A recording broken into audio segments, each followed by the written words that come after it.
La clase pasada quedamos en las propiedades de las curvas de indiferencia. Decíamos que las curvas de indiferencia son densas, el mapa de indiferencia es denso, las curvas de indiferencia tienen pendiente negativa y no se intersectan.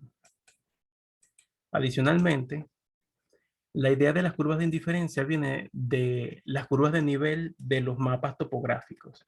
Si ustedes ven, digamos, esta sección de acá, cada curva punteada significa un punto de elevación cada vez más alto, lo que significa que cada, digamos, cada tramo está en una situación más elevada.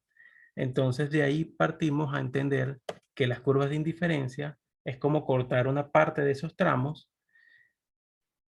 y la curva mientras más alejada esté del origen significa que está en un lugar, digamos, más elevado, donde mi satisfacción es mayor.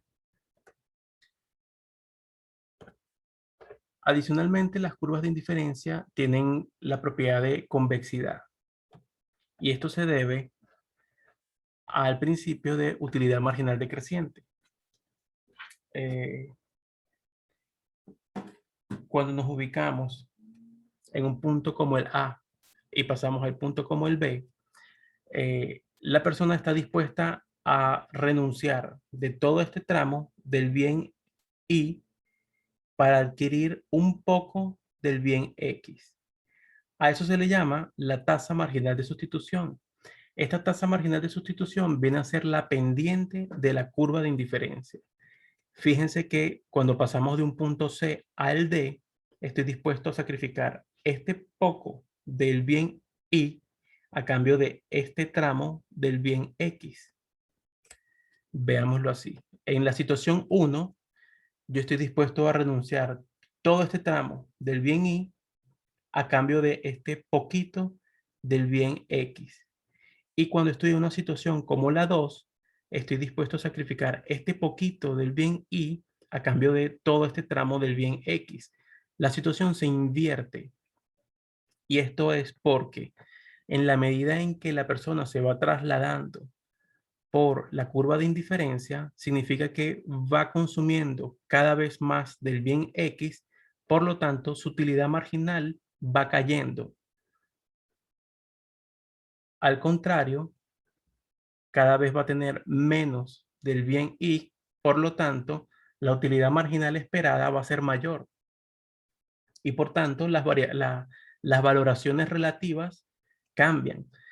En un punto A tengo bastante del bien y tengo poco del bien X. Por lo tanto, estaría dispuesto a sacrificar más del bien Y por muy poco del bien X. En cambio, que cuando estoy en una situación como C a D, tengo más del bien X y poco del bien Y, por lo tanto, estoy dispuesto a sacrificar cada vez menos del bien Y a cambio de más del bien X. Entonces, mi tasa marginal de sustitución, que viene a ser la variación de las cantidades del bien Y sobre las variaciones de las cantidades del bien X, se convierte en la tasa, en la utilidad marginal de X sobre la utilidad marginal de Y. Fíjense que esto en realidad se comporta como una recta tangente a la curva de indiferencia y por tanto se forma un triángulo. Entonces esa recta tangente viene a ser la hipotenusa y por tanto los catetos serían la utilidad marginal de X sobre la utilidad marginal de Y.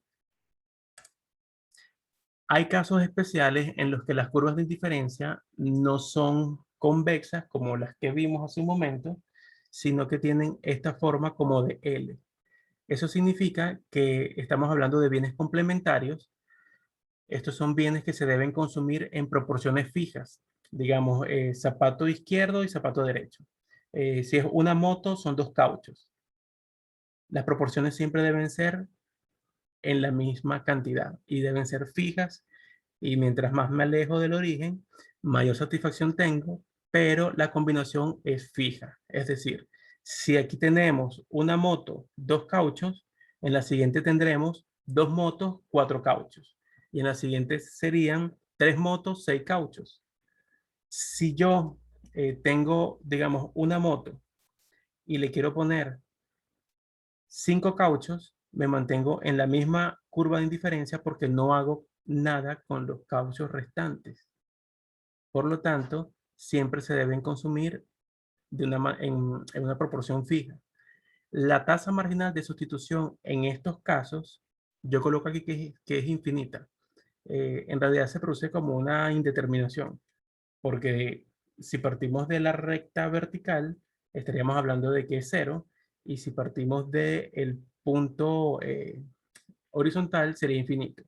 Eh, en realidad se vuelve infinita porque yo puedo trazar n rectas que sean tangentes al vértice, lo que me produce una indeterminación, porque yo no puedo, digamos, analíticamente, yo no puedo sustituir un bien por el otro, como si lo puedo hacer cuando la curva de indiferencia es convexa.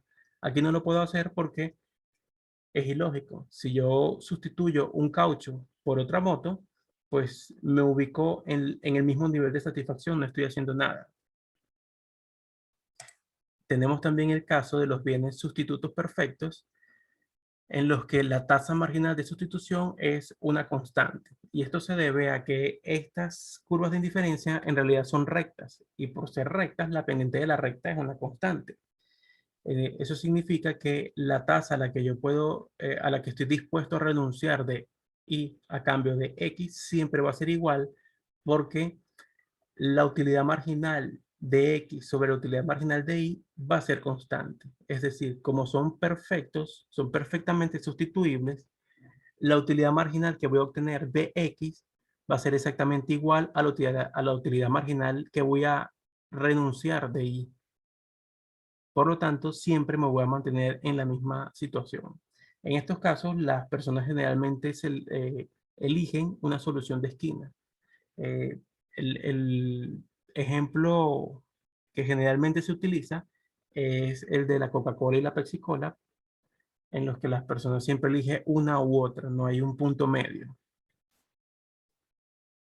Quiero hacer énfasis en un punto sobre la convexidad. Si yo tengo mi cantidad de I en el eje de las ordenadas y en el eje de las abscisas las cantidades de X, eh, una recta convexa al origen, es de esta forma. Una, eh, una función cóncava es de esta forma. Las curvas de indiferencia son convexas y de manera monótona. Es decir, es convexa en todos los tramos de la curva. No puede ser convexa de una manera así. Es decir, que es convexa en este tramo y luego no es convexa. Tiene que ser convexa de manera monótona porque si no se pierden las propiedades de la curva y podría ocurrir que se encuentre en una situación de incertidumbre. Esto es importante que lo tengan porque lo van a manejar más adelante y he visto que en Microeconomía 4 lo han olvidado. Entonces, pasamos ahora a hablar de las rectas presupuestarias.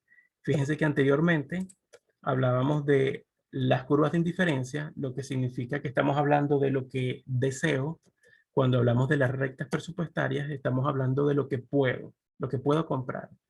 Si yo defino como M la cantidad de dinero que tiene la persona y eso se divide en dos bienes sin posibilidad de ahorro, entonces yo tendría las cantidades de X multiplicadas por su precio más las cantidades de Y multiplicadas por su precio.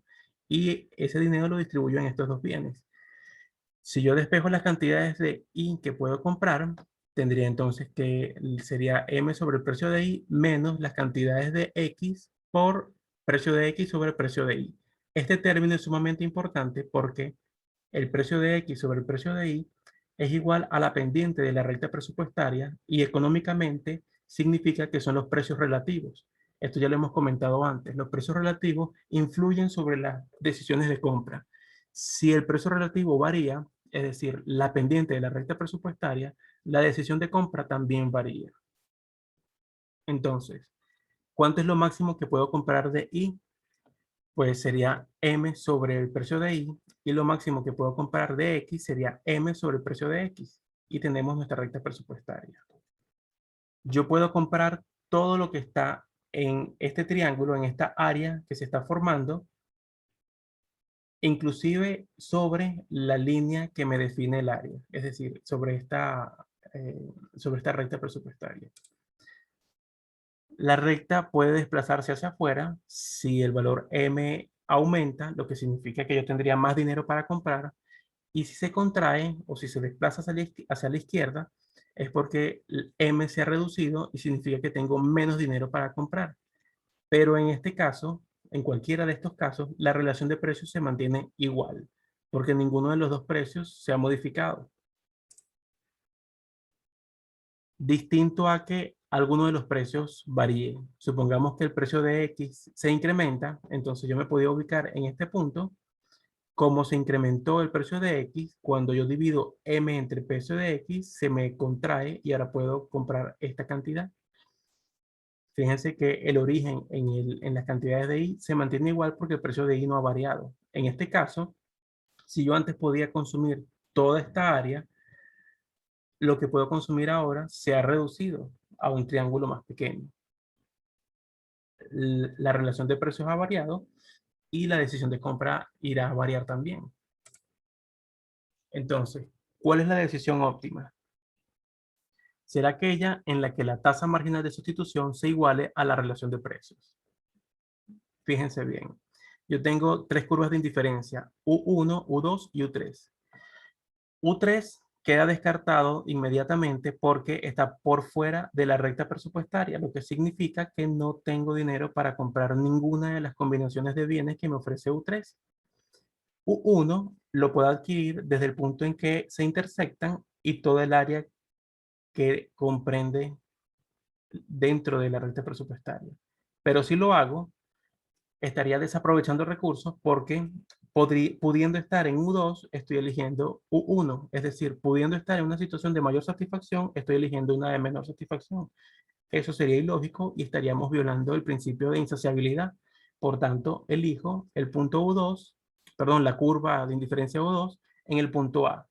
Cuando la tasa marginal de sustitución, es decir, la relación de utilidades marginales, se iguala a los precios relativos. Esto significa que las relaciones de utilidades marginales es la valoración relativa que hace la persona de manera subjetiva de esos dos bienes. Y la relación de precios es la valoración que está haciendo el mercado de esos dos bienes. Entonces, cuando la valoración subjetiva que hace la persona de esos dos bienes se iguala a la valoración que está haciendo el mercado, allí se produce una decisión óptima. Digamos, se amalgaman las valoraciones y la persona compra. Si se produce alguna variación eh, de precio, por ejemplo, como esta, digamos que el precio de X, si el precio del bien X se reduce, lo que significa que si antes podía comprar hasta acá, ahora puedo comprar mucho más. Eso significa que la pendiente, la recta presupuestaria varía, lo que significa que la variación del mercado ha variado y por tanto la tasa marginal de sustitución no se iguala, entonces la persona cambia su decisión, se desplaza a otro punto en otra recta, en otra curva de indiferencia, en el punto en el que la valoración subjetiva se iguala a la valoración de mercado, o bien la tasa marginal de sustitución se iguala a la relación de precios.